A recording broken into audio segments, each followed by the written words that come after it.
Selamat siang teman-teman dan Bu Agnes tentunya. Kami dari kelompok 2 ingin mempresentasikan hasil kerja kami.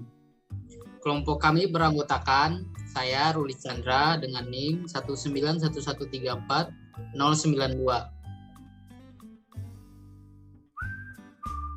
Saya Teresita Fioni dengan NIM 191134099.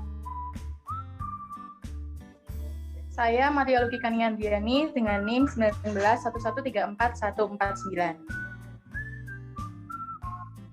Saya Teresia Oktuka Eki Yoga dengan NIM 191134209. Saya Isna Fajar Anggraini dengan NIM 191134226. Saya Johannes Paulus Nakberek dengan NIM 161134054.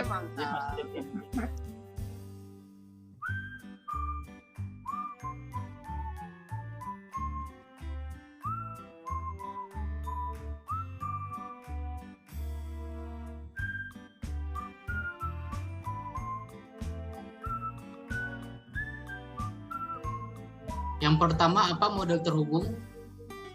Model kurikuler ini berfokus pada pembuat koneksi eksplisit dalam setiap area objek, menghubungkan satu topik ke topik berikutnya, menghubungkan satu konsep ke konsep lainnya, menghubungkan satu keterampilan ke keterampilan terkait, pekerjaan satu hari ke hari berikutnya, atau bahkan menghubungkan ide satu semester ke semester berikutnya.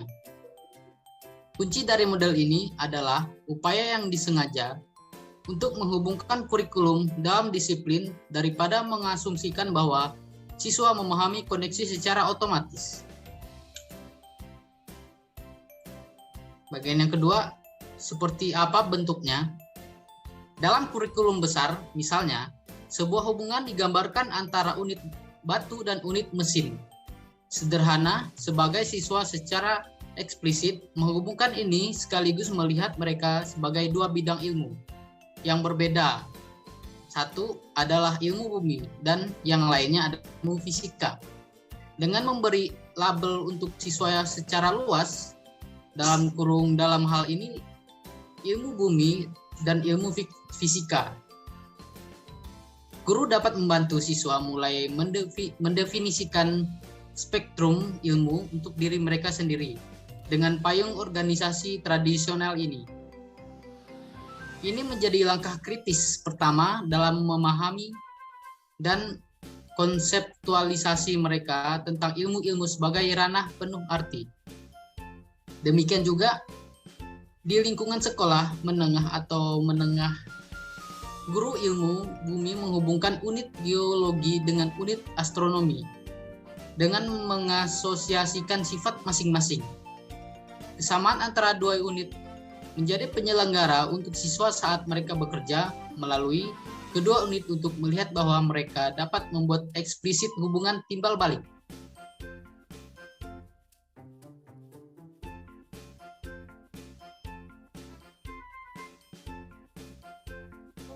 Kemudian, terdengar seperti apa model keterhubungan ini? Siswa melihat keterhubungan antara bidang studi yang diajarkan secara terpisah. Misalnya, dalam pembelajaran bahasa dan sastra Indonesia secara terpadu di sekolah dasar. Di dalam pembelajaran bahasa dan sastra secara terpadu, yaitu pembelajaran kemampuan berbahasa yang meliputi aspek mendengarkan, aspek berbicara, aspek membaca, dan aspek menulis dipayungkan kepada pembelajaran apresiasi sastra. Selain itu, ada contoh lain yaitu guru menghubungkan konsep pecahan dengan desimal, kemudian menghubungkan untuk materi uang, angka atau satuan, dan lain-lain.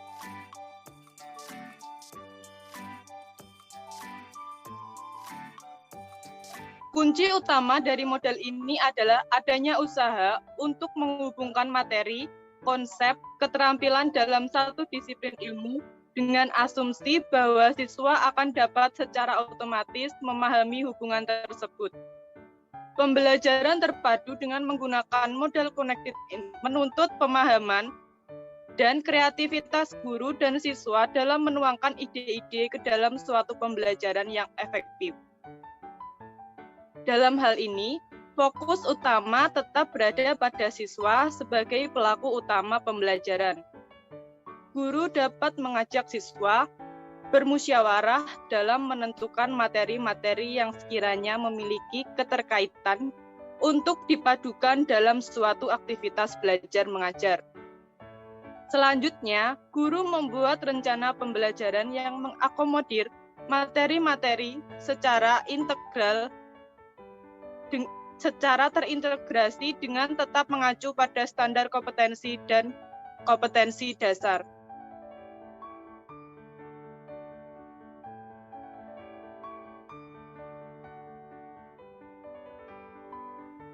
Apa keuntungannya? Yang pertama, peserta didik memiliki kelebihan melihat gambar besar, terlihat dalam studi terfokus pada satu aspek. Yang kedua, peserta didik melihat gambar yang mencangkup semuanya, daripada gambar yang sempit. Lalu yang ketiga, menghubungkan ide dalam suatu disiplin, memungkinkan peserta didik untuk meninjau, merekonseptualisasikan, mengedit, dan mengasimilasi ide secara bertahap, dengan lebih banyak peluang memfasilitasi transfer.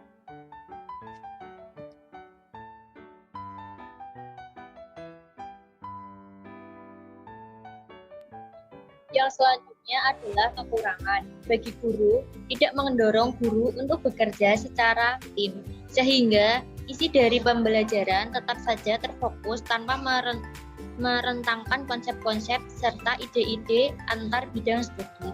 Yang kedua, memadukan ide-ide dalam satu bidang studi, maka usaha untuk mengembangkan keterhubungan antar bidang studi menjadi terabaikan.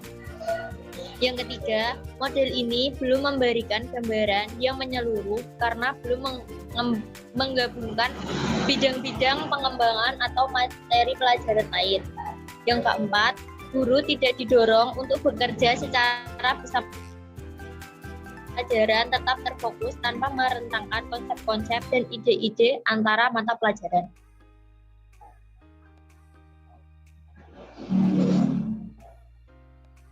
Yang selanjutnya adalah kekurangan bagi siswa. Siswa yang mempunyai kemampuan yang rendah, maka akan sedikit kesulitan dalam mengkaji, mengeksploitasi, dan memperbaiki, serta mengasimilasi ide-ide secara terus-menerus.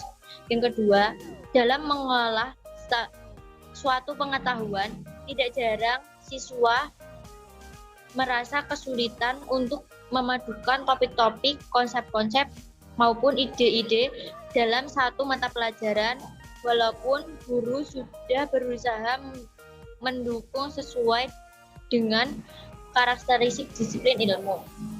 Yang ketiga, berbagai mata pelajaran di dalam model ini tetap terpisah dan nampak tidak terkait, walaupun hubungan dibuat secara eksplisit antara mata pelajaran atau interdisiplin.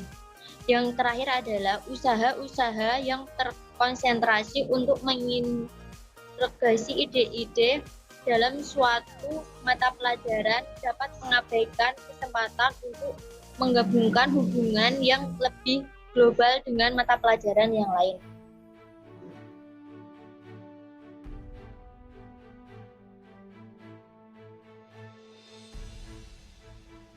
Kemudian, kapan model terhubung ini bermanfaat? Dalam proses belajar mengajar, model connected digunakan ketika hendak menghubungkan beberapa materi atau kompetensi tertentu yang memiliki karakteristik yang saling terkait dengan tetap berpedoman pada standar kompetensi dan standar kompetensi dasar.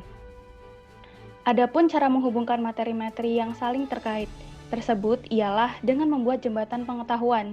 Jembatan pengetahuan dapat berupa wacana, berita, diskusi, alat peraga, dan lain-lain yang dianggap mampu mengantarkan pemahaman siswa dari materi satu ke materi berikutnya. Materi-materi yang tidak memiliki keterkaitan tidak bisa dipaksakan untuk dihubungkan. Jika dipaksakan, dimungkinkan siswa akan semakin bingung dalam merekonstruksi pengetahuan.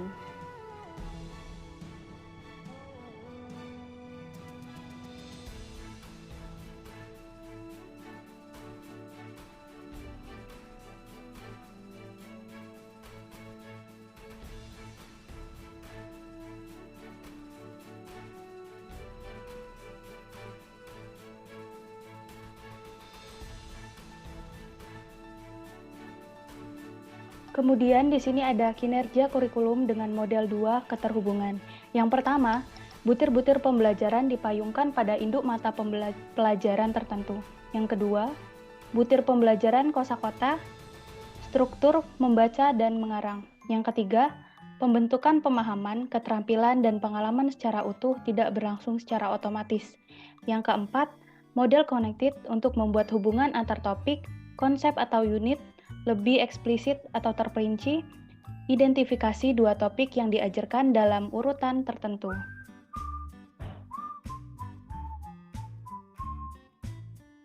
Berikutnya, ketika meletakkan satu topik di baris atas dan satu lagi di baris bawah untuk mewakili topik yang akan diajarkan pertama dan yang berikutnya. Kemudian, memiliki kesadaran tentang ide-ide menghubungkan topik-topik lainnya.